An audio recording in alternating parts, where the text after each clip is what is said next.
Although extremely difficult to be certain about the details, specifically Christian religious art is mostly believed to have become common and popular around the 4th century, the time of Constantine.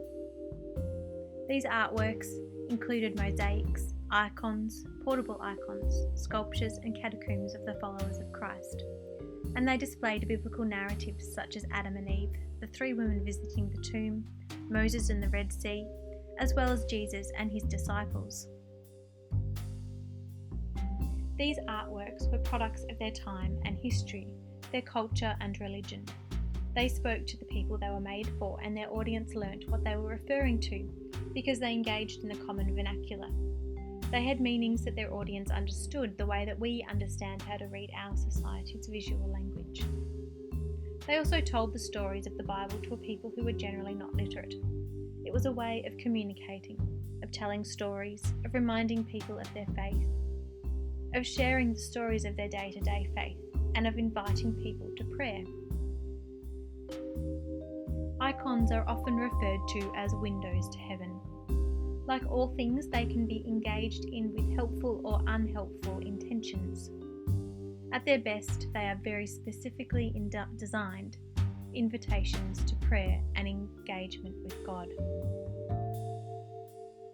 Each aspect of them means something and is included as part of the process of encouraging prayer. They want you to look into them, to see through them and to see God. That is why traditional icons are so flat. It is not because they have an understood perspective, but because our engagement with them is meant to add the perspective, to add the depth, the 3rd dimension. Our prayer and contemplation fills them out because we are engaging with God through them. In icons, there are specific meanings for colours, people, objects, and the surroundings. Today, this is a bit like a foreign language that we need to learn. We need to look up the key and see if we can decipher their meanings. We can then reflect on the icons and be drawn into the story they are telling us and the prayer that they invite us to pray. This idea, though, is quite relevant for just about all art. There is a key of some sort. We just need to figure out what it is. Maybe the artist will tell us something about it.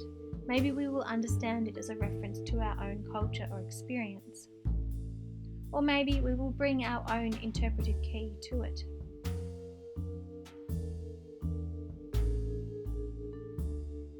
In all religious art, whether following the traditions of icons or not, they have an intention, an invitation, a prayer to pray, a story to tell.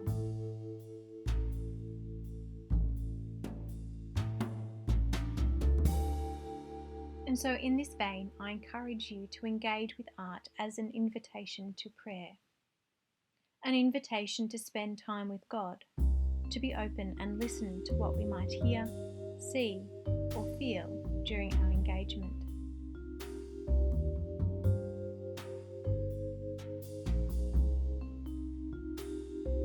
This process is one that is very similar to Lectio Divina, or a process of slow reading, where passages of scripture or other spiritual readings are read and reread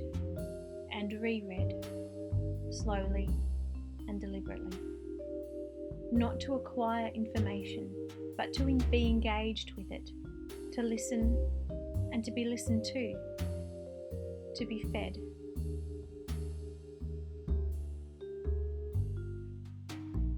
Allow yourself time to recognise your gut feelings about the work.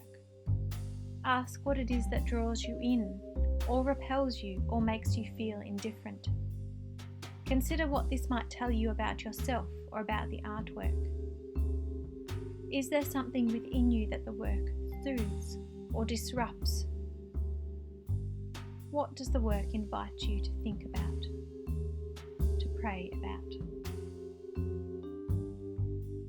Allow yourself time with the work and represent yourself to God in this space, with these feelings and with the prayer that it has prompted within you. Allow yourself to respond.